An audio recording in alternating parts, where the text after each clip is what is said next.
గతే కర్ణాభ్యర్ణం గతే కర్ణాభ్యర్ణం గతే కర్ణాభ్యర్ణం గరుత ఇవ గరుత ఇవ గరుత ఇవ పక్ష్మాని దధతి పక్ష్మాని దధతి పక్ష్మాని దధతి పురాం భేత్తుః పురాం భేత్తుః పురాం భేత్తుః చిత్తప్రశమరస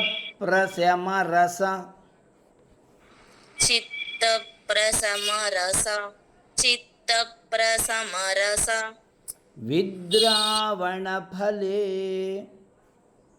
విద్రావణఫలే విద్రావణఫలే ఇమే నేత్రే ఇమే నేత్రే ఇమే నేత్రే గోత్రాధరపతి గోత్రాధరపతి గోత్రాధరపతి కులోత్తం సకలికే కులోత్తం సకలికే కులోత్తం సకలికే తవాకర్ణాకృష్ట తవాకర్ణాకృష్ట తవాకర్ణాకృష్ట స్మరశర విలాసం కలయతః స్మరశర విలాసం కలయతః స్మరశర విలాసం కలయతః ఉత్తమమ్మని జగద్గురువులు ఒక్కొక్క అంశం గురించి సుందరంగా వర్ణిస్తూ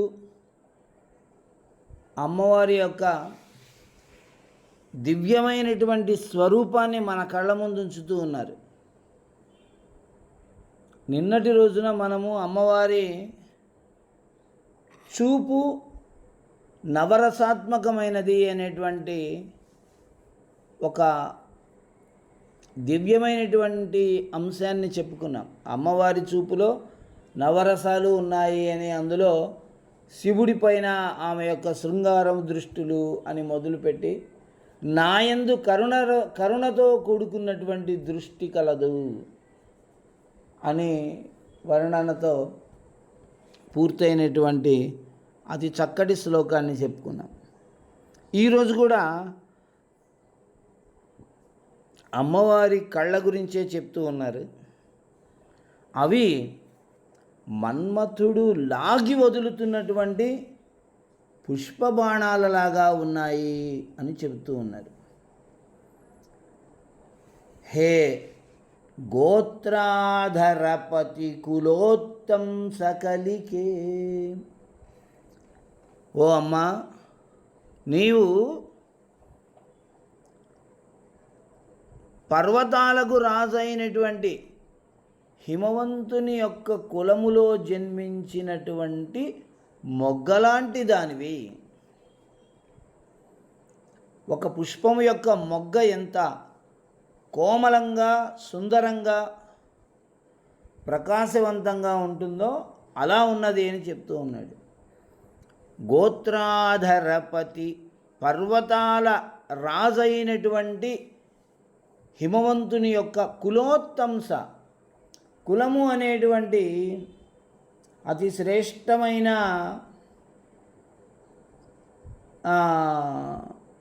ఆ కులమునకు శిరోభూషణంలాగా ఉన్నటువంటి కలికే మొగ్గవైనటువంటి ఓ పార్వతీదేవి, తవ నేత్రే, తవ ఇమే నేత్రే, ఈ రెండు నేత్రాలు ఎలా ఉన్నాయి అని అంటే కర్ణాభ్యర్ణం గతే, చెవుల వరకు సాగదీయబడినవిగా ఉన్నాయి. అవి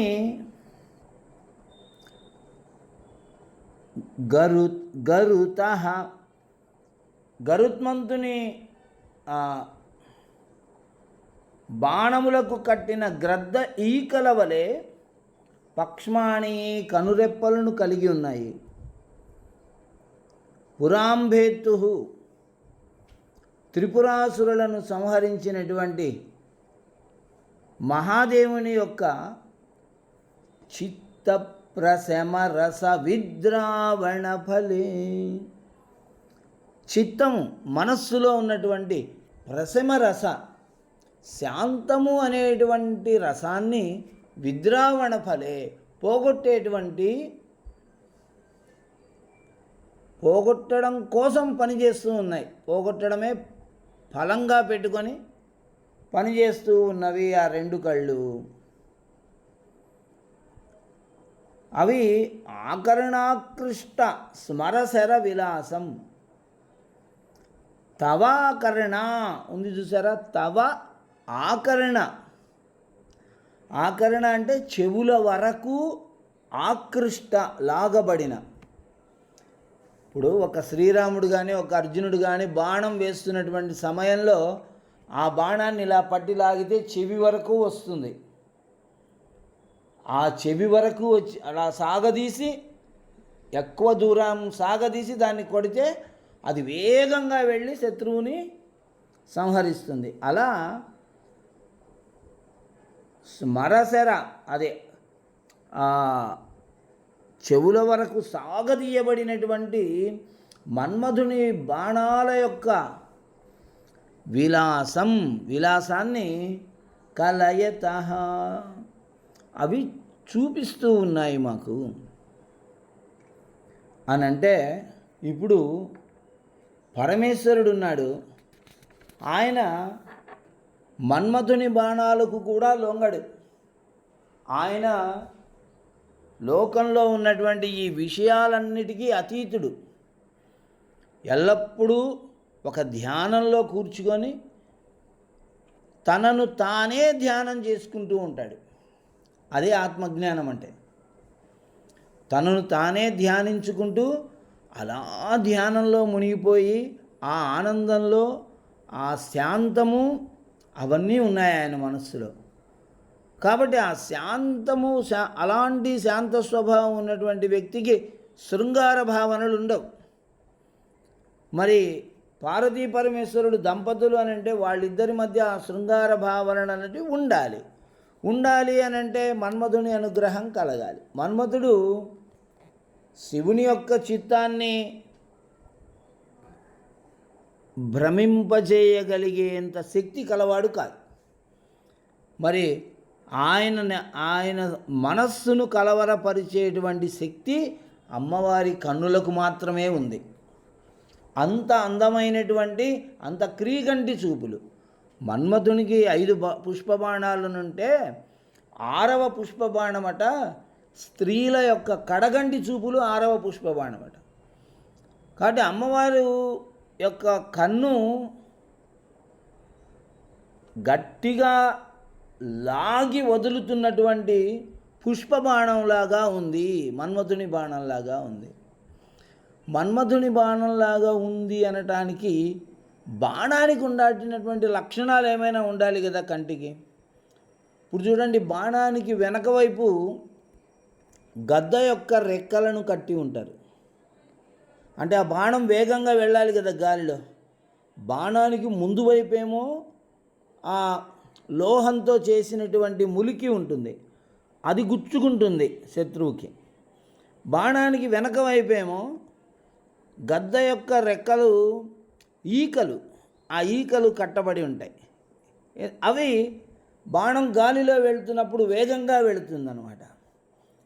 గరుత ఇవ, అవి గరుత్మంతునిలాగా ఆ గద్ద యొక్క రెక్కలలాగా ఏమున్నాయి ఇక్కడ, పక్ష్మాణి. కనురెప్పలకి చిన్న చిన్న వెంట్రుకలు ఉంటాయి చూసారా. మన కనురెప్పలకి కూడా చిన్న చిన్న వెంట్రుకలు ఉంటాయి. మనం కన్ను మూసుకొని వేలుతో ఇలా స్పృశిస్తే మనకి ఆ అనుభూతి కలుగుతుంది.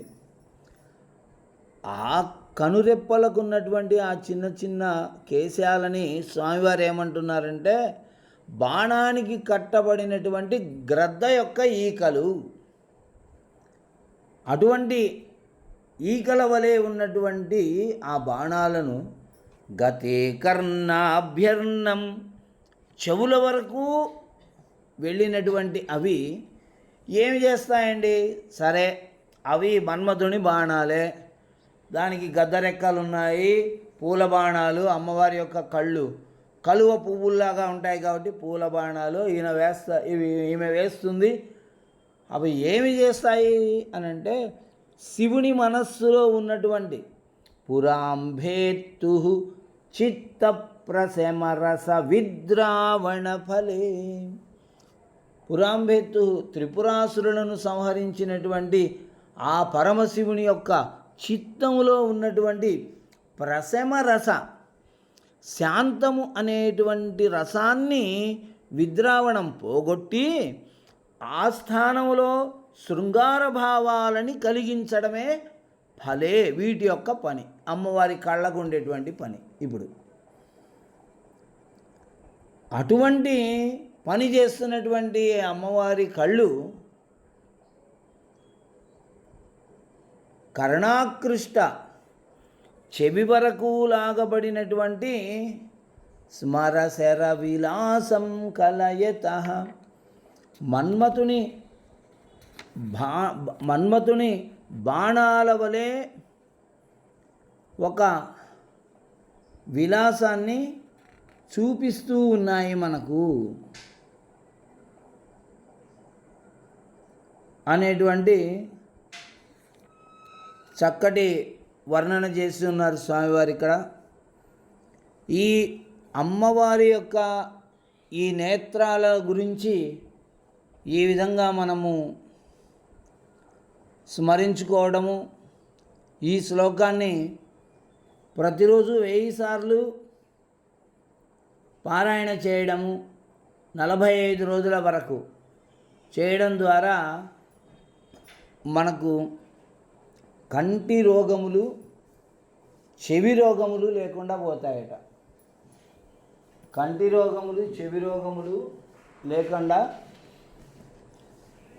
పోతాయి. ఈ శ్లోకాన్ని మనం చదువుతున్నటువంటి సమయంలో పరమాన్నము, నువ్వులు కలిపి వండినటువంటి అన్నము, అంటే మనము ఈ తింత్రిణీ రసాన్నము, పులిహోరలో నువ్వుల పిండి కూడా వేస్తూ ఉంటాం. అటువంటి నువ్వులు కలిపి తయారు చేసినటువంటి అన్నమును అమ్మవారికి మనం నివేదన చేయవలసి ఉంటుంది. అటువంటి శ్రేష్టమైనటువంటి కళ్ళ బాధలను నివారణ చేసే శ్లోకం ఇది. గతే కర్ణాభ్యర్ణం గరుత ఇవ పక్ష్మాణి దధతి పురాంభేత్తు చిత్త ప్రశమరస విద్రావణ ఫలే ఇమే గోత్రే ఇమే నేత్రే గోత్రాధరపతి కులోత్తం సకలికే తవాకర్ణాకృష్ట